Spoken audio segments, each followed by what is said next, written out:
খেলার মাঠে বড় দল বলতে কোনো শব্দ নাই, নির্বাচনের মাঠেও বড় দল বলতে কোনো শব্দ নাই, বড় ব্যক্তির বলতে কোনো অবস্থান নাই। আমরা দেখেছি অনেক বড় বড় ব্যক্তিত্বরা যারা স্বাধীনতার ইশতেহার পাঠ করেছেন তারাও দুর্নীতির দায় নিমজ্জিত হয়ে তারা কারাগারে গিয়েছেন, একাধিক মামলার আসামি হয়েছেন। অতএব কারা বড় দল, কে বড় ব্যক্তি, এগুলো তো প্রমাণ হবে আগামী জাতীয় নির্বাচনে। অতএব বড় দলকে চ্যালেঞ্জ, বড় দল বলতে আমরা কাউকে মনে করি না, আমরা মনে করি তারা আমাদের সমান দল। সেই হিসাবে আমরা পরিষ্কার বিজয়ের জন্যই আমরা মাঠে নেমেছি ইনশাআল্লাহ। ঢাকার একদম সন্নিকটে সবচেয়ে নিকটবর্তী আসন আমাদের কেরানীগঞ্জ সাভার।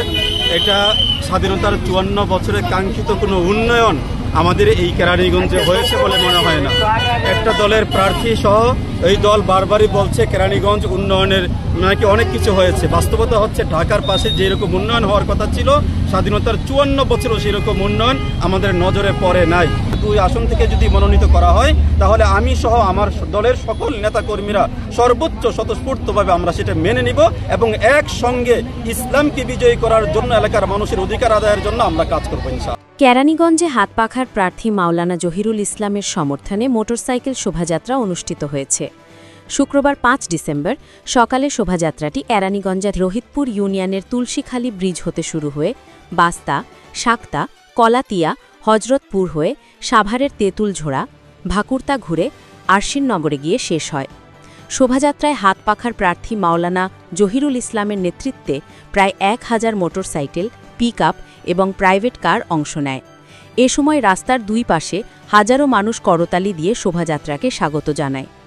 শোভাযাত্রায় অংশ নেওয়া কর্মী সমর্থকেরা হাতপাখার পক্ষে স্লোগান দিতে থাকে এবং তাদের প্রার্থীকে জয়ী করার আহ্বান জানায়। এ সময় উপস্থিত ছিলেন ঢাকা জেলা দক্ষিণ ইসলামী আন্দোলন বাংলাদেশের সভাপতি মাওলানা জাইনাল আবেদিন, সাংগঠনিক সম্পাদক মাওলানা ইলিয়াস, নির্বাচন পরিচালনা কমিটির প্রধান সমন্বয়কারী মাওলানা রেজওয়ান হক, কেরানীগঞ্জ মডেল থানা সভাপতি হানিফ মেম্বার, সাধারণ সম্পাদক আবু সাইদ, ঢাকা জেলা যুব আন্দোলনের সহ-সভাপতি সাইফুল ইসলাম, সাধারণ সম্পাদক আলামিন শাহাদাত, শ্রমিক আন্দোলন ঢাকা জেলা দক্ষিণের সাধারণ সম্পাদক আব্দুল হাকিম সহ অনেকে।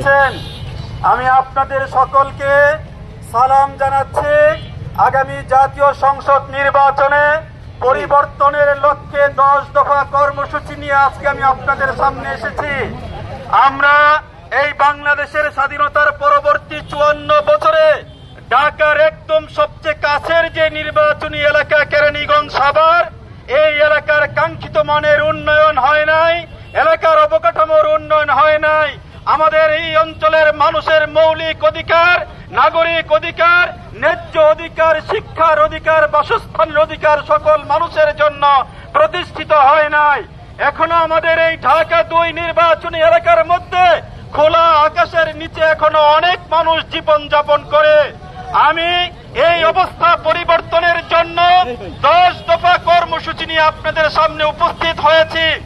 আমাদের ইসলামের পক্ষের শক্তি 8টি দল একমত হয়ে হযরত পীর সাহেব চরমুনার পক্ষ থেকে আমাকে হাতপাখা প্রতীক দিয়ে মনোনীত করেছেন।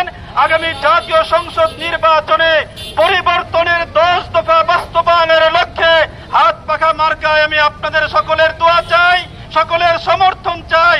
আমি বিশ্বাস করি ইসলাম যদি ক্ষমতায় যায় তাহলে সকল দলের, সকল মতের, সকল ধর্মের সকল মানুষ নিরাপদে শান্তিতে বসবাস করতে পারবে।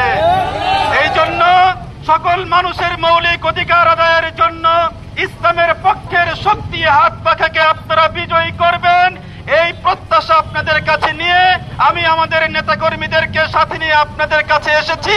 আপনারা আমাদের জন্য দোয়া করবেন, হাতপাখা মার্কার জন্য দোয়া করবেন।